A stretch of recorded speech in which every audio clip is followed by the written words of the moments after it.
Dobar dan, zvuči ironično kao i to da ću biti prvi revečani, ali vidjet ćete. Ova priča bi trebala da bude ne samo dijagnoza, već i izlečenje. Da krenem od početka. Pao je sneg, ali nije samo pokrio breg.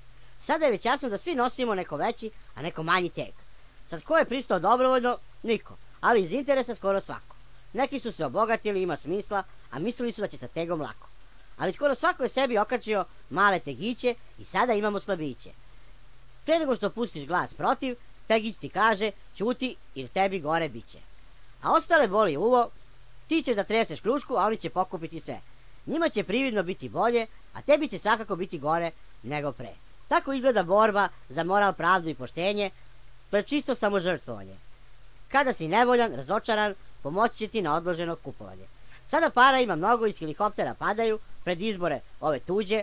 Kažem tuđe jer mi ništa ne biramo, da li glasali ili sedeli kod kuće. Tačnije biramo tuđe sluge. Ko od nas može da se kandiduje i pobedi? Po ustavu je tako. Pa bio referendum, vidjeli smo kako se menja lako.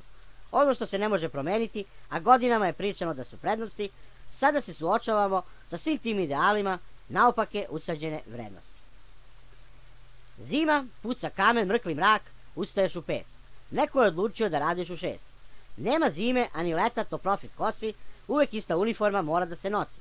Dobar je, nije kao u vojsi, ko ima slabiju bradu, brijanje svaki drugi dan, ali nema ni povečerje, spavaš kada stigneš, dozvole ti, jer to beše naš san.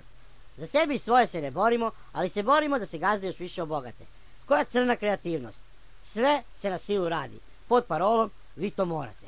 A moramo jer nam treba struja za novi televizor koji retko kad gledamo, da platimo kablovsku i telefon, da mogu da nas pozovu kada im trebamo, kupili smo auto, imamo za benzin, da možemo brzo da odemo na posao, dobar si dok si zdrav i radiš, a samo te šutnu kada si bez zdravlja ostao. Neko mi gubi smisao ovaj život gde smo kao neki dobrovoljni robovi i još mnogi decu prave, pa u govnima su do guše da deca budu snobovi. Kako će sutra snobovi da robijaju i plaćaju dugove sopstvenog odrastanja, vaspitani su da dominiraju, daleko je to od realnosti i nekakvog praštanja. A kao iz vedra neba, malo pre, ni sneg, ni kiša, ni grad, to bar nije bilo pre.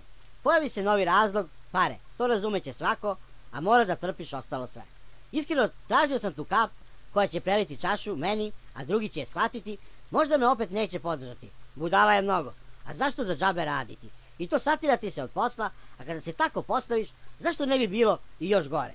Mada kažu da žrtve umeju i da zavole zlostavljače, što je gore, više vole.